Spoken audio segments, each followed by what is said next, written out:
It's happened to you. You're asleep, genuinely asleep, no sound in the room, nothing has changed, and then your eyes open, you lie there for a second, confused, and you reach for your phone, and it says 1 minute before your alarm, sometimes two, sometimes exactly the minute it was about to go off, and you think that's a coincidence? It isn't. It happens too often to be one. Something inside you knew. Something counted the hours while you were unconscious and woke you up on purpose, just ahead of the noise. Here's the strange part. Whatever did that is older than the alarm, older than clocks, older than farming. It's been running in your body for longer than our species has existed. And the reason it feels so eerie is that we've spent about a century teaching ourselves to ignore it. Start with what's actually happening. You have a clock inside your head, not a metaphor, a physical structure, a small cluster of cells sitting deep in the brain that keeps a rhythm of roughly 24 hours. It runs on its own. Put a person in a room with no windows, no daylight, no sound from outside, no way to know what time it is, and they don't drift into chaos. They keep a rhythm. It's usually not exactly 24 hours, which is why the clock needs to be corrected. And the thing that corrects it is light. Light hitting your eyes in the morning tells that internal clock where it is in the day, and the clock adjusts. That's the whole system. An internal rhythm nudged back into place by the sun. And it isn't just controlling when you feel sleepy, it's running your body temperature, your digestion, your alertness, and a set of chemical signals that rise and fall on a schedule you have never once been aware of. Here's the part that explains the alarm. Waking up is not an event, it's a process, and it starts before you are conscious. Roughly an hour before you wake, your body begins preparing. Your temperature, which dropped overnight, starts climbing again. A hormone associated with alertness begins rising in your blood. Your heart rate shifts, your brain moves toward lighter stages of sleep. By the time your eyes open, the work has already been done. You didn't wake up and then get ready. You got ready and then woke up. So the question isn't how your body woke you, it's how it knew when to start. Now here's the thing that should genuinely surprise you. That preparation isn't only tied to the clock, it's tied to what you expect. In a well-known experiment, sleeping volunteers were told what time they'd be woken. Some were told early, some were told later. And the ones expecting an early wake-up showed that hormonal rise starting earlier, in the hour before the time they'd been told. The people expecting to sleep in didn't show it at the same point. Same room, same conditions, different expectation, different body. Sit with what that means. Some part of you took in a piece of information before you fell asleep, held onto it through hours of unconsciousness, and use it to schedule a chemical process that would begin while you were still asleep. You didn't decide that. You couldn't have. You weren't there. That is the thing waking you before your alarm, not luck or prediction, which raises an obvious question that almost nobody thinks to ask. If your body can do that, what were humans doing before alarm clocks existed? And the answer is the interesting part of this story.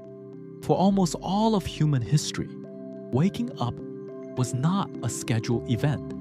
Nobody was woken by a number. People woke when they were done sleeping, or when the light changed, or when an animal made noise, or when someone else in the room got up. The day did not begin at a time. It began at a condition. And when people did need to be up at a specific moment, they had a problem we've completely forgotten about, because there was no device in the house capable of making a noise at a chosen hour. The solutions were honestly strange. Communities used bells. Religious houses rang them through the night. Later, in industrial towns, factory whistles and horns took over, which meant your morning was announced by your employer. And in some places, there was a job that sounds invented. A person was paid to walk the streets before dawn and tap on your bedroom window with a long pole until you signaled that you were awake. A human alarm clock, walking from house to house. And here's the detail that stops people. That job survived. In some places, well into the 20th century, not the distant past, within living memory for some families. Now we get to the strangest thing in this story, and it's the part most people have never heard. There is a substantial body of historical evidence suggesting that for a long stretch of history, in parts of the world, people did not sleep the way you sleep. They slept in two pieces. A first sleep beginning not long after dark, then a period of wakefulness in the middle of the night, lasting perhaps an hour or more, then a second sleep until morning. And that middle waking period was not treated as a problem. It was ordinary. It appears in old writings so casually, referred to as first sleep and second sleep, that the writer clearly assumed everyone reading would know what they meant. Nobody explains it, the way you wouldn't explain what lunch is. What did people do in that gap? Everything, apparently. They talked. They prayed. They tended the fire. They thought about the dreams they just had. They visited neighbors. Couples use it.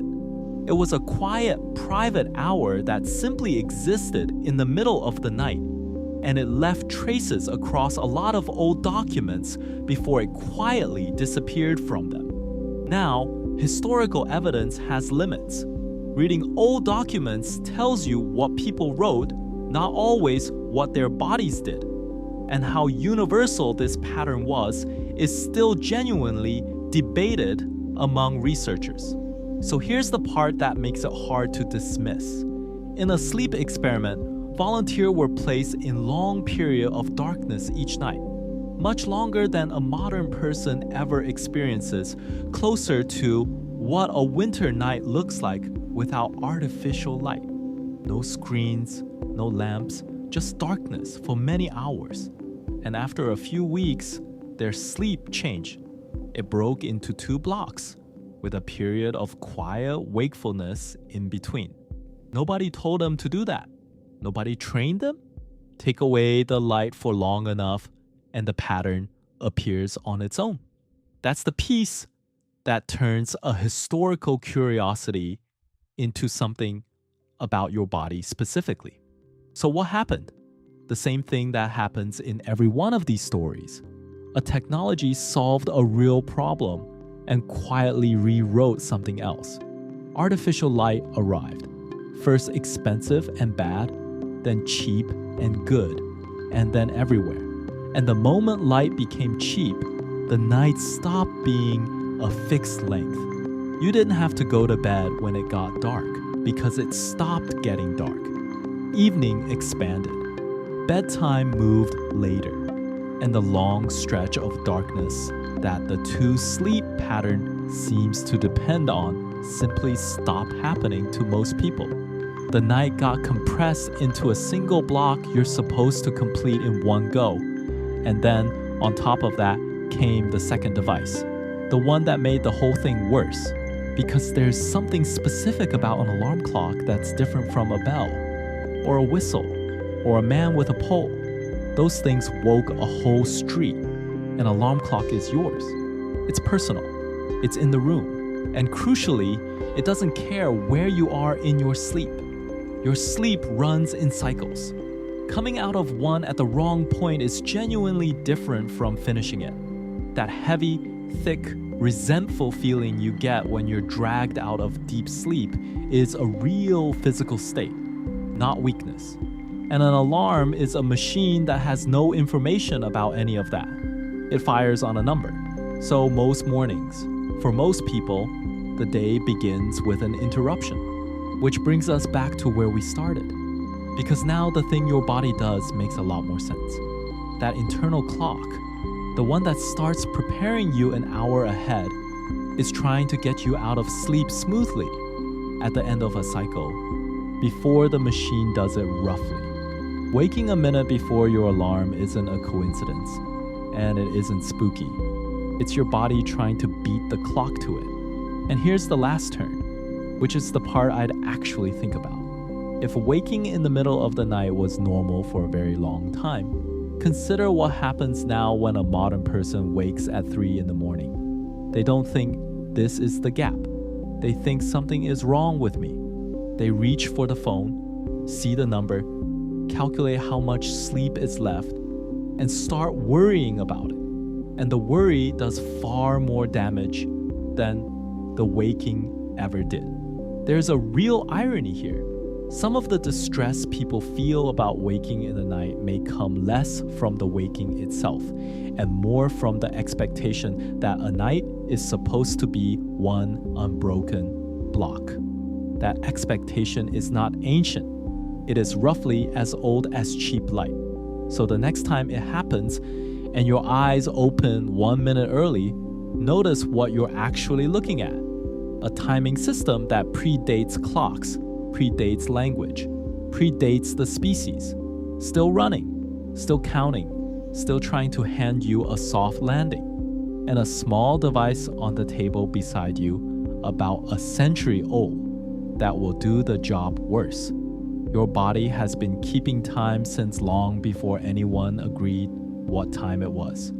It's still doing it. Most mornings, we just don't let it finish.